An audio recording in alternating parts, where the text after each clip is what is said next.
Assalamualaikum warahmatullahi wabarakatuh. Perkenalkan, nama saya Amalina Nurhanifah dari kelompok 4, kelas A218 NPM 18144600045. Di sini saya akan menyampaikan materi mengenai mempertahankan dan memperkuat ingatan. Ada 6 cara untuk mempertahankan dan memperkuat ingatan.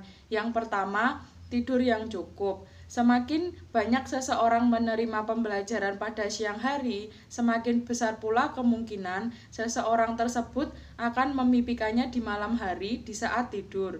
Kondisi seseorang bermimpi dikenal sebagai rapid eye movement atau REM. Periode tidur ini adalah sekitar 25% dari keseluruhan waktu tidur malam. Periode tidur ini sangat penting bagi ingatan. Perkiraan ini didukung oleh fakta bahwa sebagian konteks otak terlihat sangat aktif dalam periode tidur ini. Yang kedua, buat interval pembelajaran. Menurut Erik Jensen mengatakan, otak tidak dirancang untuk melakukan pembelajaran tanpa henti.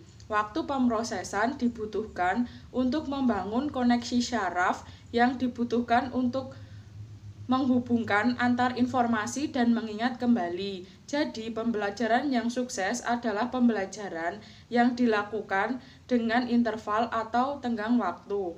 Yang ketiga yaitu buatlah menjadi penting. Misalnya, jika kalian diperkenalkan dengan seseorang yang sangat kalian senangi, kalian tidak akan menanyakan nama seseorang tersebut berulang kali. Saya pikir kalian akan selalu mengingat nama seseorang tersebut walau hanya diucapkan satu kali. Jadi, semakin penting sebuah informasi bagi kalian, semakin besar pula kemungkinan kalian akan mengingatnya. Yang keempat yaitu gunakanlah. Menurut Karen Markowitz dan Erik Jensen menyarankan agar suatu informasi baru dilatih setelah 10 menit pembelajaran pertama. Kemudian diulang lagi setelah 48 jam dan 7 hari kemudian. Pengulangan dengan rentan waktu tertentu insya Allah akan menjamin pembentukan koneksi otak yang kuat. Yang kelima yaitu simpan dalam wadah keras. Jangan mengira otak adalah salah satu sumber penyimpanan atau sumber ingatan, karena ada tempat-tempat alternatif, tempat-tempat menyimpan ingatan. Wadah keras dapat membantu kita untuk menyimpan atau mempertahankan sebuah ingatan. Misalnya, jika kalian pernah pusing dengan sebuah nomor telepon hanya karena kalian sangat membutuhkannya, tetapi kalian tidak mencatatnya, kemudian untuk membantu mempermudah ingatan tersebut, kalian membutuhkan alat bantu. Yang keenam, bentuk sebuah kebiasaan. Bentuk sebuah kebiasaan merupakan salah satu bentuk strategi untuk mengurangi beban dalam ingatan. Materi selanjutnya yaitu pengaruh obat, alkohol, nikotin, dan teknologi terhadap ingatan. Setiap zat yang masuk ke dalam tubuh kita akan berdampak pada otak. Meskipun otak memiliki elemen pelindung, tetapi mekanisme itu tidak kebal terhadap kerusakan. Misalnya, yang pertama, obat. Bila kalian berpikir bahwa obat yang diresepkan oleh seorang dokter atau ketika kalian membeli langsung ke apotik tidak mengancam kondisi otak kalian, itu sangat keliru. Banyak obat yang kalian sering konsumsi, misalnya obat penenang, obat tidur, dan lainnya, dapat mengaburkan pikiran dan ingatan. Yang kedua, alkohol. Alkohol bila dikonsumsi dapat mempengaruhi ingatan kalian.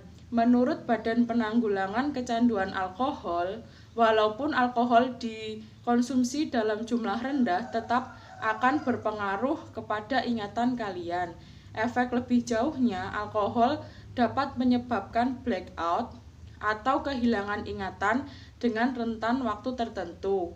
Yang ketiga yaitu nikotin. Nikotin dapat mencapai otak kalian dengan waktu 8 detik sejak dihisap dalam bentuk asap rokok. Selain itu, nikotin juga mempengaruhi reseptor sel otak yang kemudian melepaskan neurotransmitter, dopamin, dan asetilkolin yang terkait dengan mood, rasa senang, dan ingatan respon.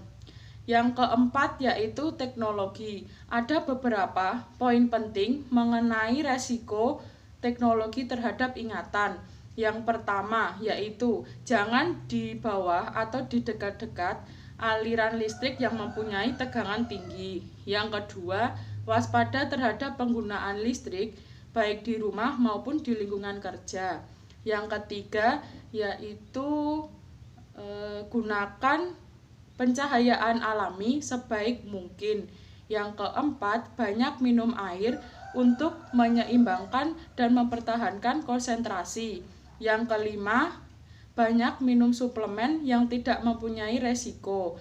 Selanjutnya yaitu materi strategi mempertahankan ingatan. Menurut Karen Markowitz dan Eric Jensen, dalam bukunya yang berjudul Otak Gigabyte membagi 35 strategi, tetapi hanya 34 strategi yang dianggap penting. Yang pertama, lakukan teknik relaksasi secara teratur, misalnya relaksasi otot. Relaksasi otot dapat mengurangi kecemasan bagi seseorang yang sedang mempelajari hal-hal yang baru. Selain itu, bisa juga dengan berenang atau dipijit. Yang kedua yaitu dengarkan musik klasik. Menurut Lozanov, secara alami, musik klasik dapat mengurangi kekacauan.